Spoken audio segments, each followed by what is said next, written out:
Ratu terlambat mengejar raja, namun ia memiliki keyakinan raja bakal kembali. Dayang Choi memberitahunya jika raja semalam menemui ratu. Mendengar itu ratu menyesal, belum sempat berbincang-bincang dengan raja. Di sisi lain, Byong In membawa misi dari Ibu Sri Agung untuk membunuh raja.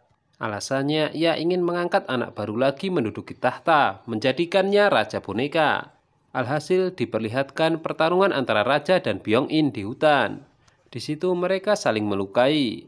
Menyadari pertarungan tidak seimbang, raja memilih kabur. Namun pelariannya itu berakhir di sebuah tebing. Tanpa diduga, raja membuat keputusan yang berani, yaitu melompat ke dalam air di bawah tebing. Di istana, ratu begitu bersemangat menjaga kesehatan demi bayinya. Nafsu makannya meningkat hingga ia rajin berjalan mengelilingi istana. Namun begitu sampai di danau, ia kemudian teringat dengan raja. Firasat buruk mulai menghampiri, sebab sebelumnya mereka sepakat beraliansi, mengingat dirinya dan raja menjadi target utama musuh. Tiba-tiba Byong In datang menemui ratu. Namun ia tidak menceritakan kejadian yang sebenarnya. Ratu melihat bahu Byong In terluka.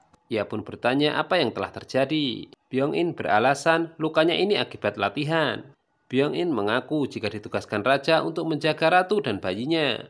Ratu menjawab ia bisa menjaganya sendiri. Setelah raja pergi, Ibu Suri Agung benar-benar mengubah istana kerajaan, mempromosikan beberapa antek setianya ke posisi kekuasaan, dan memaksa Pangeran Yeonpyong untuk kembali ke pekerjaan komisarisnya. Prajurit Byong In menemukan pakaian raja.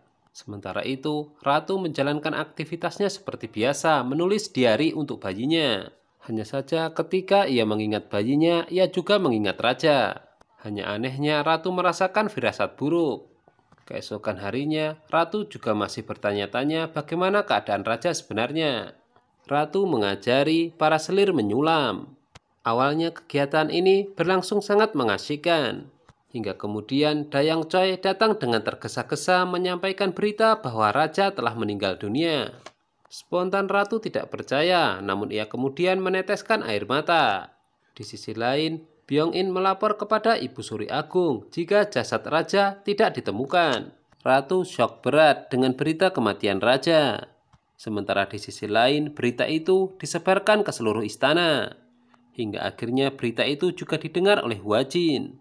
Orang-orang di sekitar raja putus asa dan terus menangis. Sementara Ibu Suri Agung memiliki agenda rahasia, mengganti mayat raja untuk meyakinkan rakyat, serta mengagendakan 5 hari lagi harus ada penobatan raja baru. Di tengah kesedihannya, ratu membuka buku diarinya. Namun ternyata raja telah menambahi tulisannya saat malam itu. Hal itu membuat tangisan ratu semakin menjadi. Ia pun merasa bersalah. Pangeran Yeonpyong mengira jika kematian raja disebabkan oleh ratu. Ia termakan rumor jika Byong In adalah ayah biologis bayi yang dikandung ratu. Meskipun begitu, ternyata Pangeran Yeonpyong tidak tega menghabisi ratu. Alhasil ia kemudian memutuskan untuk menyerahkan diri dan tidak jadi menyakiti ratu. Byong In meyakinkan ratu jika saat ini hanya klan mereka satu-satunya yang dapat melindunginya. Namun ratu kemudian teringat dengan luka bahu berdarah yang ada pada Byong In. Itu yang membuatnya menjadi curiga. 5 hari sebelum penobatan raja baru, Byong In yang tidak punya malu mengumpulkan semua menteri. Tujuannya adalah merayakan kematian raja dan juga menyatakan keadaan darurat. Orang-orang yang masuk istana dibatasi dan yang mencurigakan akan ditahan. Dengan begitu akan dapat melepaskan diri dari orang-orang yang menghalangi penobatan raja baru. Ratu memastikan jika jasad yang akan dimakamkan bukanlah jasad raja. Dari situ ia menyadari jika raja mungkin masih hidup. Komandan Hong masih bingung kenapa ia juga ditahan, sama seperti Pangeran Yeonpyong. Ratu mulai merumuskan sebuah rencana. Sebelumnya ia memberitahu Dayang Choi dan Hong Yeon bahwa raja kemungkinan masih hidup. Hanya saja ratu meminta kepada mereka untuk menyembunyikan dugaan ini. Sementara itu, pengumuman telah disebar ke seluruh penjuru negeri bahwa kerajaan akan menobatkan raja baru karena raja lama telah mati. Byong In masih belum tenang karena belum bisa menemukan jasad raja. Di hari pemakaman raja, ratu berakting jika dia sangat terpukul. Hanya saja aktingnya itu begitu berlebihan. Ia meronta dan menangis histeris di hadapan kedua ibu suri. Setelah itu ratu kaget, Hwajin juga hadir. Ia pun memberitahu jika raja masih hidup. Untuk itu ia memohon kepada Hwajin untuk bekerja sama dengannya. Di sisi lain, Byung-in terus bergerak dan bersekongkol, memaksa kedua klan untuk hidup berdampingan dan menyetujui penobatan raja baru. Awalnya para menteri menolak, sebab ini terlalu dini setelah raja baru saja meninggal. Akan tetapi Byung-in ternyata memiliki caranya sendiri untuk memaksa mereka.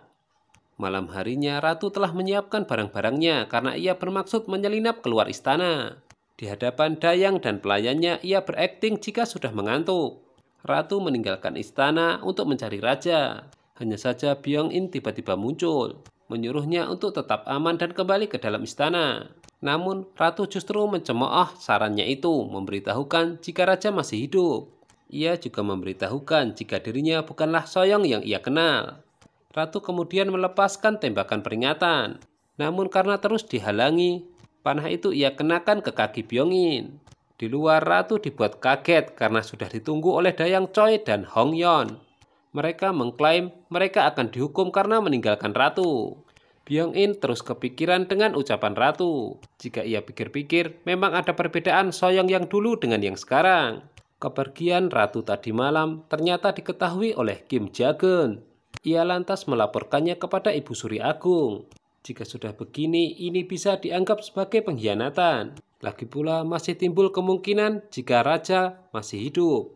Hal ini mendorong Ibu Suri Agung memerintahkan untuk membunuh mereka. Di tempat lain, Raja Choljong terbangun di tenda pengumpul ramuan. Namun ia merasa curiga dengan gerak-gerik orang-orang di sana yang melakukan komunikasi dengan menggunakan surat. Kim Ja-geun membawa surat resmi dari Ibu Suri Agung, memerintahkan Byung-in untuk membawa kepala ratu dan raja.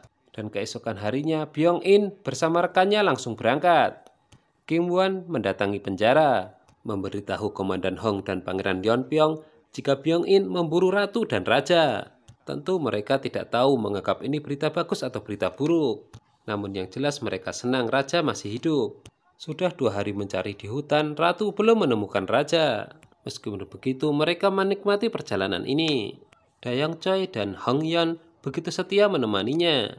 Mereka begitu senang jika ratu begitu memperhatikan raja. Di sisi lain, raja mencari-cari surat yang diterima oleh orang yang menolongnya. Hanya sayangnya ia kemudian kepergok. Pasukan Byung-in disebar ke seluruh hutan. Alhasil tak lama dari itu, mereka menemukan ratu dan 2 temannya yang sedang beristirahat. Dayang Choi mencoba mengulur waktu, namun ia justru dilukai. Setelah itu, giliran Hong Yeon yang berlari untuk mengalihkan perhatian para pengawal. Tetapi itu sudah terlambat. Tertinggal ratu sendiri yang ditemukan oleh Byung-in. Ratu pun berlari ke tempat yang sama persis di mana raja menjatuhkan diri. Byung-in tanpa belas kasihan mencekik ratu. Lalu ia bertanya siapa sebenarnya dirinya dan di mana Soyong yang ia kenal. Nah, gimana? Sangat seru kan? Jangan lupa tonton kelanjutannya hanya di Mail Channel ya. Terima kasih.